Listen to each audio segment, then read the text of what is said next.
Guys, I literally have recorded this thing for the last 30 minutes and I probably only have like maybe 14 minutes of footage. Like, I keep getting interrupted. anyways, so I don't even know where I'm at anymore. Today we're gonna be talking about boobies. Not just boobies in general, more like my boobies, because I had a breast augmentation. So it's Ashley's vlog about breast aug, the ins and outs of my experience with breast surgery. So first and foremost, I am pro whatever you want in most things. So if you're for breast augmentation, cool. If you're not, that's cool too. Whatever makes you happy. So I wasn't like insecure about my body or anything. I didn't have A cups. I've never had A cups. I had a baby and my boobs were like flat and saggy, as you know, I breastfed for a year and some change. So I just decided I wanted some oomph.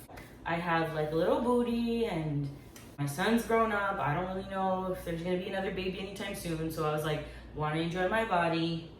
One of my friends got her boobs done. She was very happy about it. Gave me the courage to get my boobs done too. So started looking into it a year ago, like maybe March of last year, right? Or maybe even before that. Maybe it was 2018 that I really started thinking about it.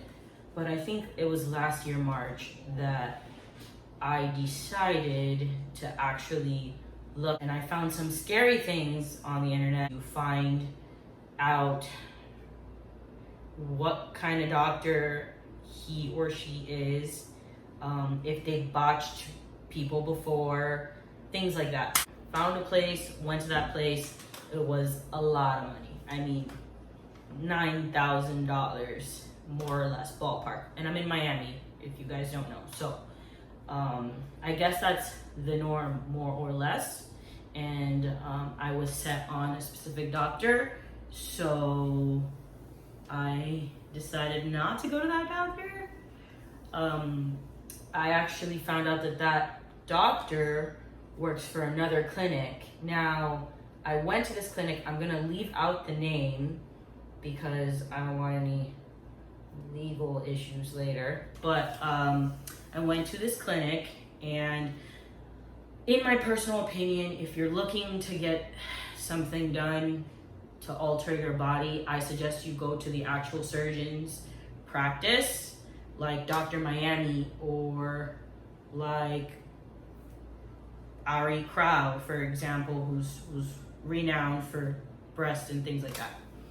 I wouldn't go to the clinic because the clinic is like one and done. It's like a factory.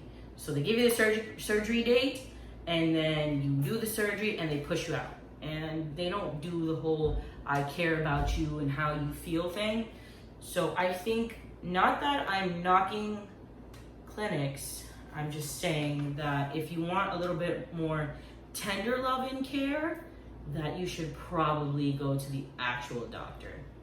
But if you're okay with just one and done, and you find a good doctor in that clinic, and the price is good, which I found, then go for it.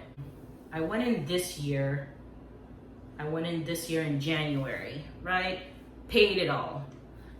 Said, okay, I'm going to do a trip to Costa Rica in March. So I scheduled at the end of March, right? But I got really sick. I actually have chronic bronchitis. That is really a thing. So I got sick. And the doctors would not see me. Obviously, there's a risk of doing surgery on somebody who's sick. So they decided to reschedule for April 7th. Then the coronavirus happens, and I'm calling them like every day to make sure, you know, I still have a surgery. And they're like, yeah, don't worry, you know, we're monitoring, your surgery's on for April 7th. And then April 6th comes. They call me at the end of the day, the very end of the day, to say, they're shutting down everything. You can't do your surgery until further notice. I said, well, when am I going to get surgery done? And they were like, well, I don't know. Whenever coronavirus is not a thing anymore. So I was like thinking the absolute worst. Well, damn, I'm not gonna have my surgery done forever, being super dramatic. And so they called me the week of May 8th, and they told me, or they actually emailed me, got in contact with me, said, hey, we are scheduling you for May 8th, okay? That is the day that the city of Miami is opening up again for elective surgeries. You will be one of the first ones in and one of the first ones out. Now, if you guys don't know, you have to do like medical clearance from your doctor. And that was a fucking hassle for me at first. So I was really worried because you have to have a medical clearance done, and it lasts 3 months or a month. It lasts 1 month, your medical clearance, and then you have to do another one. That costs money, and so you guys, if you guys didn't know, that's not covered by insurance. So prepare for other hidden costs, like, again, your EKG, blood work, all of that, and then your surgery on top of that.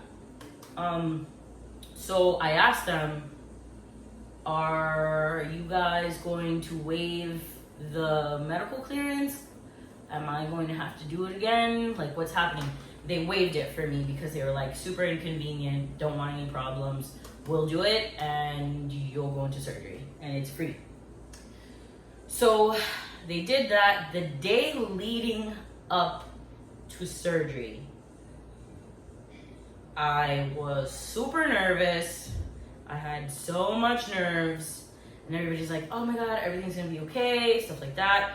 But it was coronavirus time, and everybody is kind of filling everything out, Like, the doctors don't know what the fuck is going on, the patients don't really know, no one knows what's going on, no one knows how this spreads. I had to go in with a mask that day. Everybody was wearing a mask. Temperatures were being like zapped, like that stupid thermometer, that zappy thermometer that it gives you an instant temperature. They're doing that at the door.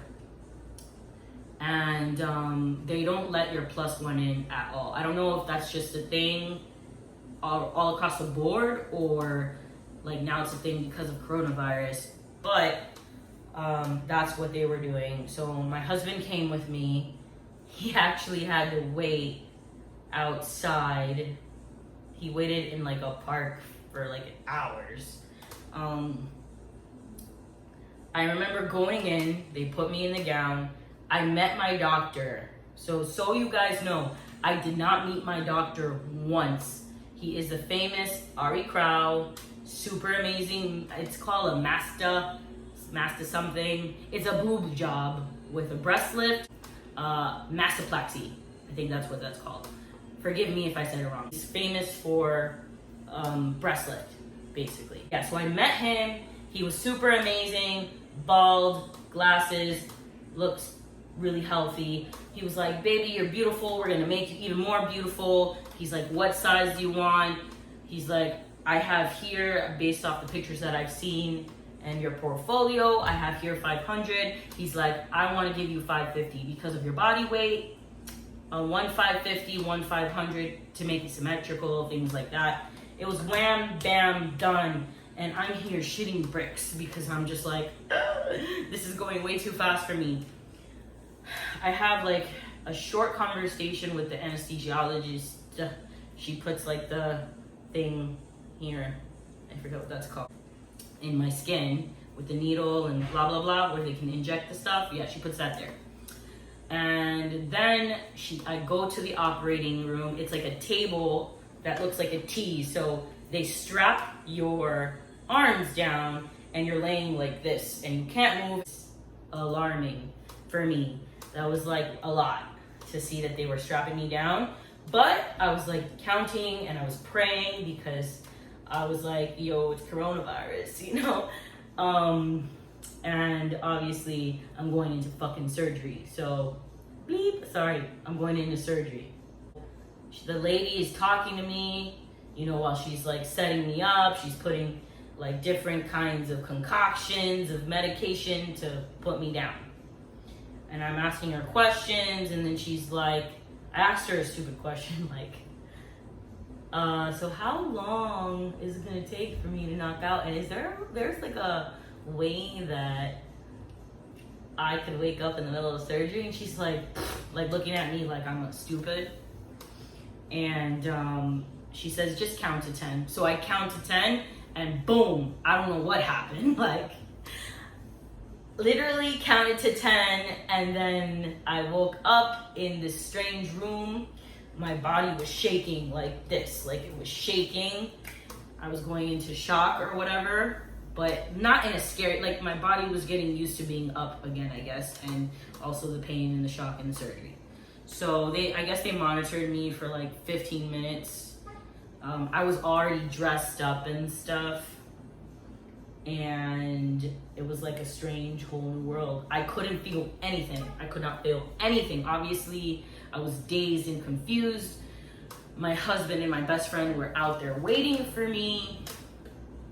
They willed me out, and I had brand new boobs that were up here. I got home and I slept that whole day. My husband, shout out to my husband. If it wasn't for him, I don't know what I would have done. He took care of me for the first 3 days because I wasn't moving. I wasn't able to wipe my butt. I wasn't able to do anything. And those 3 days were the worst days of my life. I did catch a fever and I was bleeding very heavily. Now, I think I have a really good threshold for pain. The worst pain was definitely the first day. It got better post-op the second day, and then the third day a little better, but sleeping was really hard. Nobody tells you all of this stuff.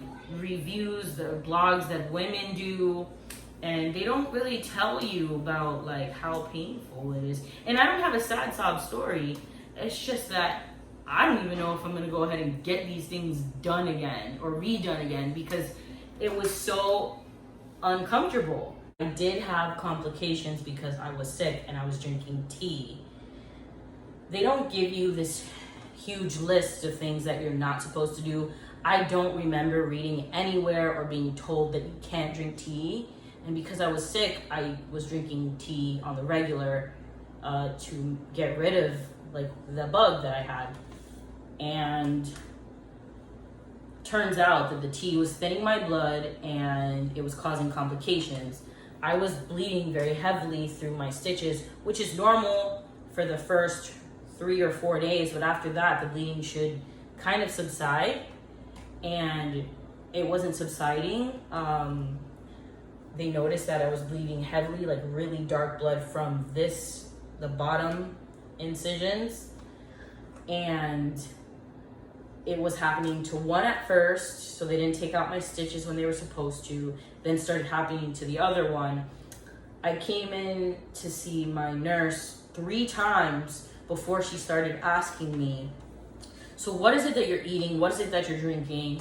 I said, oh, well, I was sick during blah, blah, blah, so I started drinking tea. And she's like, that's what it is. Stop drinking tea. She's like, stop drinking tea immediately because this is what's causing you to bleed like this. And I was just like, well, I wish I would have known that in the beginning, but okay.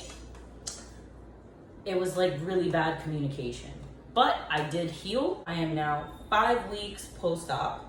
My stitches have been taken out. My wounds have now closed.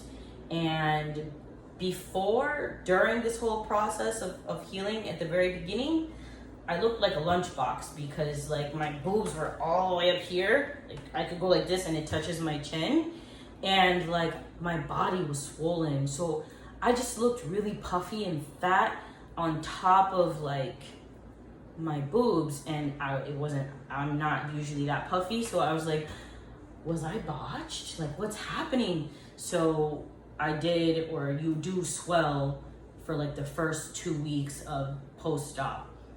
But that stopped. And now my boobs are looking really nice. They've dropped a little bit. I've been massaging them very often. And within the next it's supposed to be 6 and 8. The 6th and 8th week of post-op, your boobs are supposed to do like a metamorphosis. So maybe we'll do another boob update or something like that, but I'm doing way better. I'm out of that funky dark hole that I was in, and I'm chilling now. I'm very happy so far with my boobs. I will tell you that, again, it was a very interesting journey because there was so much I didn't know. I kind of thought it was just gonna be bing bang boom, like I'm done, I look good, I feel good, you know? I am happy with my boobs. I love the way that they came out. I'm doing everything in my power to make sure that they come out nice, so I'm trying not to work out and eat too much and like go in the sun. It's summertime in Miami right now, and it is so hard not to put on a bikini because, you know, I need that support. I need to wear bras with support, so I can't get that with a bikini. But things are looking up. I am happy, and I can't wait for my boobs to look beautiful in December. So that's my story, and yeah, I'll talk to you guys soon.